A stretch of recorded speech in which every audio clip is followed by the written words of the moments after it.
ಸರಳ ಮಂಡಲ ಏನಿದಾವಲ್ಲ ಅದನ್ನ ಇಲ್ಲಿ ಪರಿಚಯ ಮಾಡಿಸ್ತಾ ಇದ್ದೀನಿ. ಈಗಾಗಲೇ ನೋಡಿ ವಿದ್ಯುತ್ ಮಂಡಲಕ್ಕೆ ಬೇಕಾಗಿರ್ತಕ್ಕಂತಹ ಘಟಕಗಳು ಏನೇನ್ ಬೇಕು ಅಂದ್ರೆ ಯೂನಿಟ್ಸ್ ಏನೇನ್ ಬೇಕು, ಡಿವೈಸಸ್ ಏನೇನ್ ಬೇಕು ಅಂತಂದೇಳಿ ತೋರಿಸಿದೀವಿ.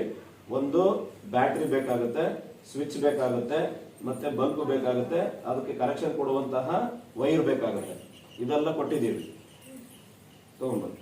ಇಲ್ಲಿ ನೋಡಿ, ಇಲ್ಲಿ ನೋಡಿ, ಇದು ಬ್ಯಾಟ್ರಿ ಕನೆಕ್ಷನ್ ಕೊಟ್ಟಿದ್ದೀನಿ. ಇಲ್ಲಿ ಬ್ಯಾಟ್ರಿ ಅಂತ ಬರ್ದಿದ್ದೀನಿ ನೋಡ್ರಿ. ಇಲ್ಲಿ ಬ್ಯಾಟ್ರಿ, ಆ ಬ್ಯಾಟ್ರಿಯಿಂದ ಒಂದು ಪಾಸಿಟಿವ್ ಒಂದು ನೆಗೆಟಿವ್ ಅಂದ್ರೆ ಒಂದು ಧನಾಗ್ರ ಮತ್ತೆ ಒಂದು ಋಣಾಗ್ರ ಇಲ್ಲಿ ಹೋಗಿದೆ ನೋಡ್ರಿ. ಹೌದಾ? ಇದು ಋಣಾಗ್ರ, ಇದು ಬ್ಲಾಕ್ ಕಲರ್ ಇಲ್ಲದು ಋಣಾಗ್ರ, ಇದು ಧನಾಗ್ರ, ಪಾಸಿಟಿವ್ ನೆಗೆಟಿವ್. ಮತ್ತೆ ನೆಕ್ಸ್ಟ್ ಇದು ಸ್ವಿಚ್, ಇದು ಸ್ವಿಚ್. ಇಲ್ಲಿ ನೋಡಿ, ಇಲ್ಲಿ ಆಫ್ ಆನ್, ಇಲ್ಲಿ 0 ಇದೆಯಾ, ಇದು ಆಫ್, 1 ಅಂತ ಬಂದ್ರೆ ಆನ್. ಓಕೆನಾ? ಈಗ ಆಫ್ ಮಾಡಿದ್ದೀನಿ. ಈಗ ಮತ್ತೆ ಇದಕ್ಕೂ ಕೂಡ ಒಂದು ಪಾಸಿಟಿವ್ ಒಂದು ನೆಗೆಟಿವ್ ಕನೆಕ್ಷನ್ ಕೊಟ್ಟಿದ್ದೀವಿ. ಮತ್ತೆ ಅದಾದ್ಮೇಲೆ ಇಲ್ಲಿ ಬಲ್ಬ್ ಇದೆ ನೋಡ್ರಿ. ಸೊ ಬಲ್ಬಿಂದನೂ ಕೂಡ ಪಾಸಿಟಿವ್ ನೆಗೆಟಿವ್ ತಗೋಬಹುದು, ಇಲ್ಲ ಅಂದ್ರೆ ಇದು ಮಾಡ್ಬೋದು, ಹಾಗೇನೆ ಬಿಡ್ಬೋದು. ಇಲ್ಲಿ ಇನ್ನೊಂದು ಬಲ್ಬ್ ಇಟ್ಟಿದ್ದೀನಿ, ಒಂದು LED ಬಲ್ಬ್ ಇಟ್ಟಿದ್ದೀನಿ, ಒಂದು ಮಾಮೂಲಿ ಬಲ್ಬ್ ಇಟ್ಟಿದ್ದೀನಿ. ಮತ್ತೆ ಇಲ್ಲೊಂದು ಸೌಂಡ್ ಬಜಾರ್ ಇಟ್ಟಿದ್ದೀನಿ. ಮತ್ತೆ ಇಲ್ಲಿ DC ಮೋಟಾರ್ ಇದೆ ನೋಡ್ರಿ. ಇಲ್ಲಿ ಮೋಟಾರ್ ಇದೆ, ಅದಕ್ಕೊಂದು ಫ್ಯಾನ್ ಅನ್ನ ನಾವು ಅಡ್ಜಸ್ಟ್ ಮಾಡಿದೀವಿ. ಇಲ್ಲೂ ಕೂಡ ಪಾಸಿಟಿವ್ ನೆಗೆಟಿವ್ ಇದೆ. ನಿಮಗೆ ಬೇಗ ಗೊತ್ತಾಗ್ಲಿ, ಐಡೆಂಟಿಫೈ ಆಗ್ಲಿ ಅಂತ ಹೇಳಿ ಕಲರ್ ಚೇಂಜ್ ಮಾಡಿರ್ತಾರೆ. ಒಂದು ರೆಡ್ ಮತ್ತೆ ಒಂದು ಬ್ಲಾಕ್. ಅಭಿಷೇಕ್ ಎಲ್ಲಿದೆ ಗಮನ ನಿಂದು?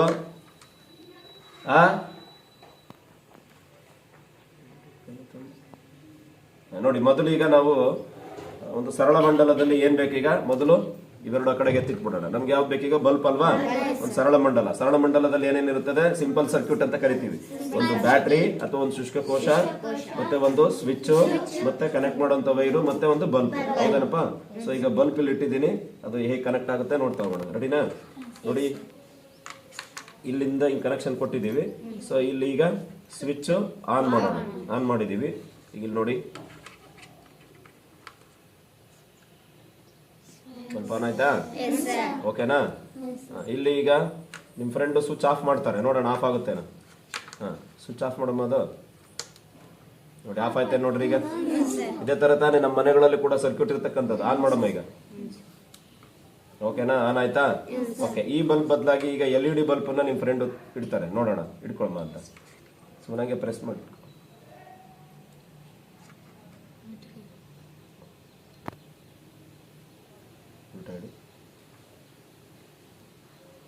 ನೋಡಿ,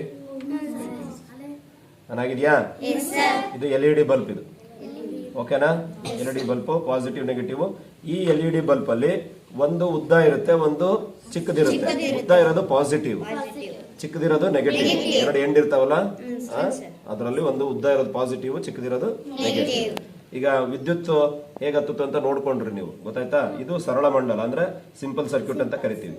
ಇದೇ ವಿದ್ಯುತ್ ಅಂದ್ರೆ ಬಲ್ಬ್ಗಳ ಬದಲಾಗಿ ಸೌಂಡ್ ಬಜಾರ್ ಏನಾದ್ರೂ ನಾವು ಕನೆಕ್ಟ್ ಮಾಡಿದ್ರೆ ಹೇಗೆ ಸೌಂಡ್ ಮಾಡುತ್ತೆ ನೋಡೋಣ. ಓಕೆನಾ? ಈಗ ಸ್ವಿಚ್ ಆಫ್ ಆಗಿದೆಯಾ, ಆನ್ ಆಗಿದೆಯಾ? ಆನ್ ಆಗಿದೆ ಅಲ್ವಾ? ಓಕೆ.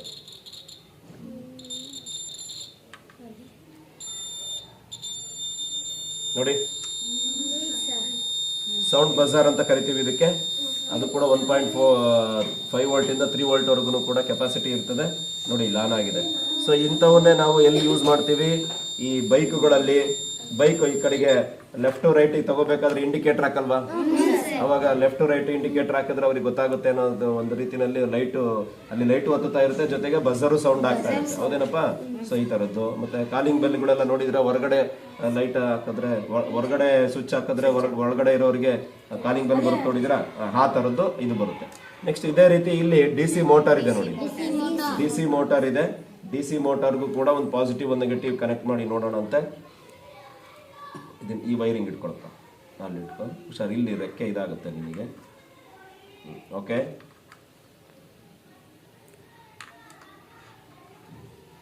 ಇಲ್ಲಿ ನೋಡಿ, ಇಲ್ಲಿ ಫ್ಯಾನ್ ತಿರುಗ್ತಾ ಇದೆ ನೋಡಿ. ತಿರುಗ್ತಿದ್ಯಾ ನೋಡಿ? ಓಕೆ. ನೋಡಿ, ಗಾಳಿ ಎಷ್ಟು ಜನ ಬರ್ತಾ ಇದೆ. ಇದೇ ರೀತಿಯಾಗಿ ನಿಮ್ಮ ಫ್ಯಾನ್ ಅನ್ನು ಕೂಡ ರೆಡಿ.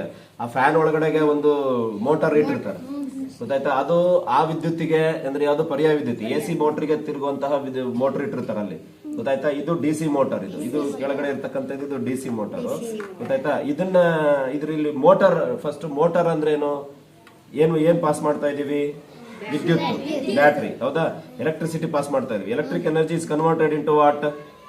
ಮೆಕ್ಯಾನಿಕಲ್ ಎನರ್ಜಿ ಅಂದ್ರೆ ವಿದ್ಯುತ್ ಶಕ್ತಿಯಿಂದ ಏನಾಗ್ತಾ ಇದೆ ಇಲ್ಲಿ ಯಾಂತ್ರಿಕ ಶಕ್ತಿ ಆಗ್ತದೆ. ವಿದ್ಯುತ್ ಶಕ್ತಿಯಿಂದ ಏನಾಗ್ತದೆ ಯಾಂತ್ರಿಕ ಶಕ್ತಿ. ಅದನ್ನ ಏನಂತ ಕರಿತೀವಿ ನಾವು ಮೋಟಾರ್. ಏನಂತ ಕರಿತೀವಿ ಮೋಟಾರ್. ಮೋಟಾರ್ ಏನಂತ ಕರಿತೀವಿ ವಿದ್ಯುತ್ ಶಕ್ತಿಯಿಂದ ಯಾಂತ್ರಿಕ ಶಕ್ತಿ ಆದ್ರೆ ಏನಂತ ಕರಿತೀವಿ ಮೋಟಾರ್. ಅದೇ ಯಾಂತ್ರಿಕ ಶಕ್ತಿಯಿಂದ ವಿದ್ಯುತ್ ಶಕ್ತಿ ಆದ್ರೆ ಏನಂತ ಕರಿತೀವಿ ಡೈನಮೋ. ಕರಿತೀವಿ ಡೈನಮೋ. ಅದನ್ನ ಇಲ್ಲಿ ತೋರಿಸ್ತೀನಿ ನೋಡ್ರಿ. ಇಲ್ಲೇನಿದೆ ನನ್ನ ಕೈಯಲ್ಲಿ ಒಂದು ಸಿರಿಂಜ್ ಇದೆ. ಇಲ್ಲೇನಿದೆ ಇಲ್ಲಿ ನನ್ನ ಕೈಯಲ್ಲಿ ಒಂದು ಸಿರಿಂಜ್ ಇದೆ. ಆ ಸಿರಿಂಜಿಗೆ ಇಲ್ಲಿ ಮಧ್ಯದಲ್ಲಿ ಒಂದು ತಂತಿಯನ್ನ ವೈರನ್ನ ಸುತ್ತಿದ್ದೀವಿ. ಅದಕ್ಕೆ ಬರೋ 2 ತುದಿಗಳನ್ನ ಒಂದು LED ಬಲ್ಪಿಗೆ ಕನೆಕ್ಷನ್ ಕೊಟ್ಟಿದ್ದೀವಿ. ಗೊತ್ತಾಯ್ತಾ? ಸೊ ಈ ಇದರಲ್ಲಿ ಶೆಲ್ ಬೇಡ ಈಗ ನಮ್ಗೆ. ನೋಡ್ರಿ ಇಲ್ಲಿ ನನ್ನ ಹತ್ರ ಮ್ಯಾಗ್ನೆಟ್ ಇದೆ. ಏನಿದೆ ಮ್ಯಾಗ್ನೆಟ್ ಇದೆ. ಈ ಮ್ಯಾಗ್ನೆಟ್ ನ ಒಳಗಡೆ ಇದನ್ನ ನಿಯೋಡಿಯಂ ಮ್ಯಾಗ್ನೆಟ್ ಅಂತ ಕರಿತೀವಿ. ಎಂತ ಮ್ಯಾಗ್ನೆಟ್? ನಿಯೋಡಿಯಂ ಮ್ಯಾಗ್ನೆಟ್. ಈ ನಿಯೋಡಿಯಂ ಮ್ಯಾಗ್ನೆಟ್ ನ ಇದ್ರೊಳಗಡೆ ಹಾಕ್ದೆ. ನೋಡಿ ನಿಯೋಡಿಯಂ ಮ್ಯಾಗ್ನೆಟ್ ನ ಇದ್ರೊಳಗಡೆ ಹಾಕ್ದೆ. ಓಕೆನಾ? ಇದನ್ನ ಈ ರೀತಿ ನಾನು ಜಸ್ಟ್ ಶೇಕ್ ಮಾಡಿದ್ರೆ ಸಾಕು. ಇಲ್ಲಿ ನೋಡ್ರಿ ಇಲ್ಲಿ ಬಲ್ಬ್ ಆನ್ ಆಗ್ತಾ ಇದೆ. ಯಾವುದೇ ಬ್ಯಾಟ್ರಿ ಕನೆಕ್ಷನ್ ಕೊಟ್ಟಿಲ್ಲ ನಾವು. ಬ್ಯಾಟ್ರಿ ಏನಾದ್ರು ಕನೆಕ್ಷನ್ ಇದೆಯಾ ನೋಡ್ರಿ? ಸೆಲ್ ಕನೆಕ್ಷನ್ ಇದೆಯಾ? ಆದ್ರೆ ಬರೀ ಆಗ್ತಾ ಇರೋದು ಯಾವ್ದು? ಮ್ಯಾಗ್ನೆಟ್ ಅಂದ್ರೆ ಕಾಂತ. ಆದ್ರೆ ಆ ಕಾಂತವನ್ನ ನಾವು ಹಿಂಗ್ ಜಸ್ಟ್ ಶೇಕ್ ಮಾಡಿದ್ರೆ ಅಂದ್ರೆ ಅದನ್ನ ಬದಲಾವಣೆ ಮಾಡ್ತಾ ಇದ್ರೆ ಮಾತ್ರ ಇಲ್ಲಿ ನೋಡ್ರಿ ಇಲ್ಲಿ ಬರ್ತಾ ಇದೆ. ಸೊ ಇದಕ್ಕೆ ಏನಂತ ಕರಿತಾರೆ ಫ್ಯಾರಡೇಸ್ ಮೊದಲ ನಿಯಮ. ಅಂದ್ರೆ ಫ್ಯಾರಡೇಸ್ ವಿದ್ಯುತ್ ಕಾಂತೀಯ ನಿಯಮ ಅಂತ ಹೇಳಿ ಕರಿತೇವೆ. ಅಂದ್ರೆ ಫ್ಯಾರಡೇಸ್ ನ ನಿಯಮ ಅಂತ ಕರಿತೀವಿ. ಇದರಿಂದ ವಿದ್ಯುತ್ ಉತ್ಪತ್ತಿ ಆಗುತ್ತೆ. ಹೆಂಗೆ ಸಾರ್ ಅಂತಂದ್ರೆ ಇಲ್ಲಿರ್ತಕ್ಕಂಥದ್ದು ಇದೇನಿದ್ದು ಕಾಂತ. ಈ ಕಾಂತ ನಾನು ಹಿಂಗೆ ಅಗ್ಲಾಡಿಸಿದಾಗ ಈ ಮ್ಯಾಗ್ನೆಟ್ ನ ನಾನು ಹಿಂಗೆ ಶೇಕ್ ಮಾಡಿದಾಗ ಅಲ್ಲಿ ಏನಾಗ್ತಾ ಇದೆ ಕಾಂತ ಕ್ಷೇತ್ರ ಬದಲಾಗ್ತಾ ಹೋಗುತ್ತೆ. ಅಂದ್ರೆ ಮ್ಯಾಗ್ನೆಟಿಕ್ ಫೀಲ್ಡ್ ಅಂತ ಕರಿತೀವಿ. ಇದನ್ನ ಕನ್ನಡದಲ್ಲಿ ಕಾಂತ ಅಂದ್ರೆ ಇಂಗ್ಲಿಷ್ ಅಲ್ಲಿ ಇದನ್ನ ಮ್ಯಾಗ್ನೆಟ್ ಅಂತ ಕರಿತೀವಿ.